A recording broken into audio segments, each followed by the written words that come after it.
Assalamualaikum warahmatullahi wabarakatuh. Hi, I'm Anggi Nuritasari. I'm a Mawapres from Faculty of Pharmacy in Universitas Muhammadiyah Purwokerto. Let me to share about my paper. The title is The Potential of Fecal Microbiota Transplantation to Prevent of Complication of Enterohemorrhagic Escherichia coli subtype 015787 bacterial infection.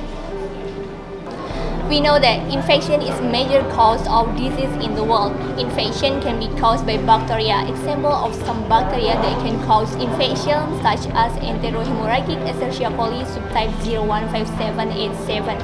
EHEC 015787 is a bacterium that produces Zyga-like toxin, which has characteristics like abdominal cramps, bloody diarrhea, and complication of acute bloody diarrhea or hemolytic uremic syndrome.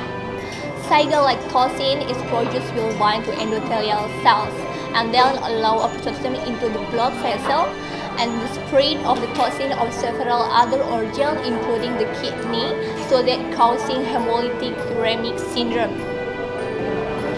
One of the factors of infection is feces containing subtype EHEC 015787 is more excreted in cattle and cones in intestinal for a long time.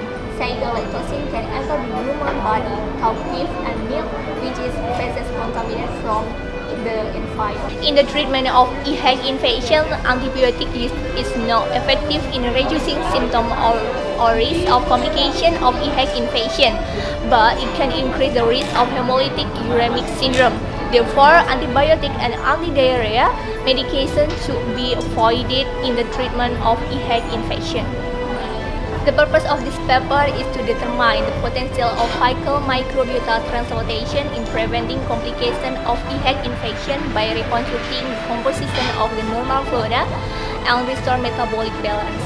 And then the normal intestinal flora compete with pathogenic bacteria to occupy receptor on the host cell so that pathogenic bacteria cannot adhere to host cell and doesn't cause complication of EHEC infection subtype 015787.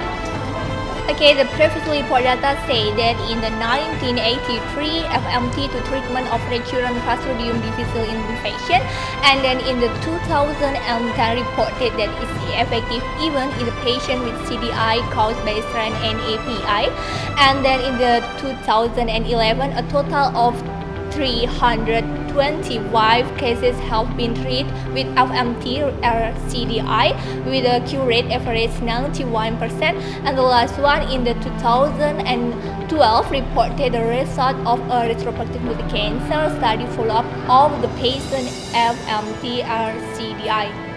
Okay, the fecal microbiota transplantation procedure, the first one is pre-FMT process, the patient and donor consent.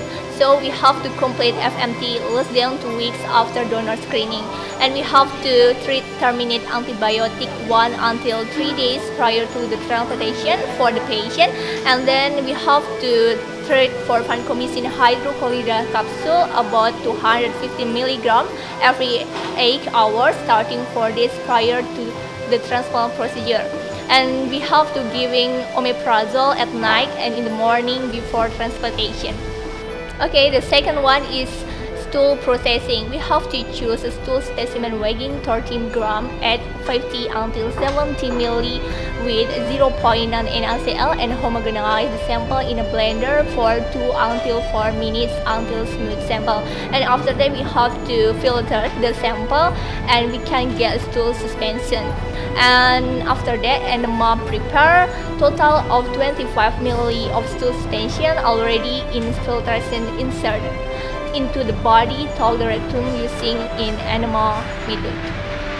Okay, the third one is post-FMT process. We have to 4 points to treat or to evaluation the patient.